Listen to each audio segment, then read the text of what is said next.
ఇక రుణమాఫీ అయిపోయిందంటుండు. అయినా అదే 20,000 కోట్లు ఇచ్చేసినామంటుండు. చెప్పిందేమో 31, అంతకుముందు 40 చెప్పిర్రు, 31 అన్నారు. ఇప్పుడు చేసింది 20 అంటుండు. ఆ 20 కూడా కాలే. నేను మీకు ఆ షీట్ కూడా పంపిస్తా, ఉదాహరణలతో సహా ఇస్తా. మంగళారం నరసింహారెడ్డి, ఈయన కంది గ్రామము సంగారెడ్డి. ఈయనకు 1,64,547 రూపాయలు ఉంది. 1,64,547 రూపాయలు ఉంది.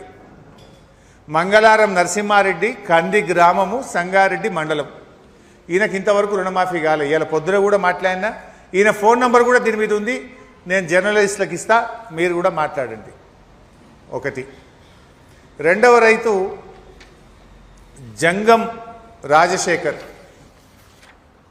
ఈ రైతు జంగం రాజశేఖర్, ఈయనది జహీరాబాద్, సంగారెడ్డి జిల్లా.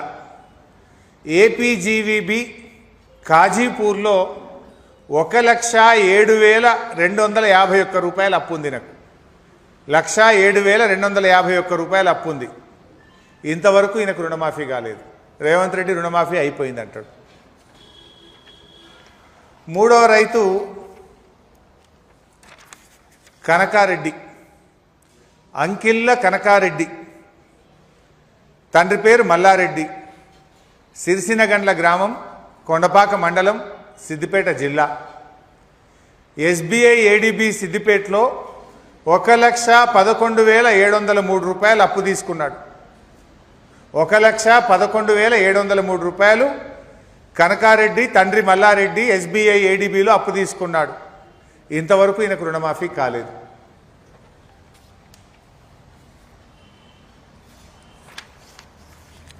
నల్ల బుచ్చిరెడ్డి, తండ్రి పేరు కిష్టారెడ్డి, నారాయణరావుపేట గ్రామం, సిద్దిపేట జిల్లా. యూబీఐ నారాయణరావుపేటలో 1,11,749 రూపాయలు అప్పు తీసుకున్నాడు. నల్ల బుచ్చిరెడ్డికి ఈ 1,11,749 రుణమాఫీ ఇంతవరకు కాలేదు. కానీ రేవంత్ రెడ్డి రుణమాఫీ అయిపోయిందంటున్నాడు, సంకలు గుద్దుకుంటుడు. దీనికి సమాధానం ఏందో సూటిగా రేవంత్ రెడ్డి సమాధానం చెప్పాలని నేను డిమాండ్ చేస్తున్నా.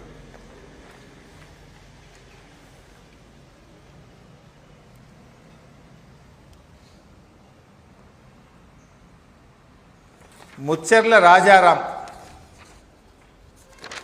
ఈయన పేరు ముచ్చర్ల రాజారాం, కొండపాక మండలం, సిద్దిపేట జిల్లా. యూబీఐ కొండపాకలో 67,639 లోన్ తీసుకున్నాడు. 67,639 రాజారాం అప్పు. 2 లక్షల మాఫీ అయిపోయిందంటాడు రేవంత్ రెడ్డి. కానీ 67,639 రాజారాంకున్న అప్పు యూబీఐ కొండపాక బ్యాంకులో ఉంది. ఈ రోజుకు కూడా ఈయనకు రుణమాఫీ కాలేదు. రేవంత్ రెడ్డి గారు దేవుళ్ళ మీద ఒట్టుపెట్టివి, కనబడ్డ దేవుడి మీద ఒట్టుపెట్టివి. 15 ఆగస్టులోకి రుణమాఫీ చేస్తా అని మాట తప్పివి. 15 ఆగస్టు బాయే, మళ్ళా కొత్త సంవత్సరం జనవరి వచ్చే మళ్ళీ 15 ఆగస్టు రాబట్టి నీ రుణమాఫీ కాకపాయే. 1,00,000 లోపు ఉన్నోంది కాకపాయే, 2 లక్షల లోపు ఉన్నోంది కాకపాయే, 2 లక్షల మీద ఉన్నోంది కాకపాయే. ఇవాళ పొద్దున నేను సిద్దిపేటకు వస్తుంటే నా ఫోన్కు ఈ రైతు భీముని అంజయ్య, నారాయణ ఖేడ్, పొద్దుగాల నాకు ఫోన్ చేసిండు. ఇవాళ 9:30కు నేను సిద్దిపేట కారులో వస్తుంటే నా ఫోన్కు ఫోన్ చేసిండు. భీముని అంజయ్య. ఈయన సార్ అప్పుడు కేసీఆర్ సార్ ఉన్నప్పుడు నాకు 1,00,000 మాఫీ అంటే 1,00,000 మాఫీ అయింది. ఈ రేవంత్ రెడ్డి వచ్చినాక 2,13,000 అప్పు ఉన్నది నాకు. ఆయన ఒకసారి టీవీలో మాట్లాడుకుంటూ 2 లక్షల మీద ఉన్నది కట్టండి, కట్టంగానే నేను చేస్తా అంటే టీవీలో చూసి నేను 3 రూపాయల మితికి తెచ్చి ఆ మీది కట్టినా. నాకు ఇప్పుడు రుణమాఫీ అయితలేదు, నేను ఏం చేయాలి సార్, ఉరిపెట్టుకుంటా అంటే వద్దురా తమ్మి, అంటే చచ్చిపోవద్దు, నేను కొట్లాడతా రేవంత్ రెడ్డిని, అడుగుతా ఇయ్యాలా, నువ్వు చూడు టీవీలా అని వాడిని ధైర్యం చెప్పిన. నేను ఈ రైతు పొద్దుగాల ఫోన్ చేసి భీముని అంజయ్య, నారాయణ ఖేడ్, సార్ సావు తప్ప నాకు ఇంకా దిక్కు లేదు అని ఏడుస్తూ మాట్లాడితే, వద్దు బిడ్డ, బీఆర్ఎస్ పార్టీ కొట్లాడుతుంది, రేవంత్ రెడ్డి మెడలు వంచి అప్పు మాఫీ చేపిస్తా, దయచేసి ఆత్మహత్య చేసుకోవద్దు అని చెప్పి రైతుకు ధైర్యం చెప్పాల్సిన పరిస్థితి వచ్చింది. భీముని అంజయ్య అప్పు 2,13,000 ఈయనది నారాయణ్ ఖేడ్, బ్యాంకు డీటెయిల్స్ కూడా ఉన్నాయి ఇలా. SBI స్టేట్ బ్యాంక్ ఆఫ్ ఇండియాలో అప్పు తీసుకున్నాడు ఈయన. ఇప్పటికే చాలామంది రైతులు ఆత్మహత్య చేసుకుంటున్నారు. రేవంత్ రెడ్డి గారు బుకాయించుడు మానండి, దయచేసి రైతులందరికీ చెప్పిన మాట ప్రకారంగా 31,000 కోట్ల రూపాయల రుణమాఫీని అమలు చేయాలని చెప్పి బీఆర్ఎస్ పార్టీ తరఫున డిమాండ్ చేస్తున్నాం. నేనేదో నీలాగా తిట్ల పురాణమో చిల్లర మాటలు మాట్లాడతాను.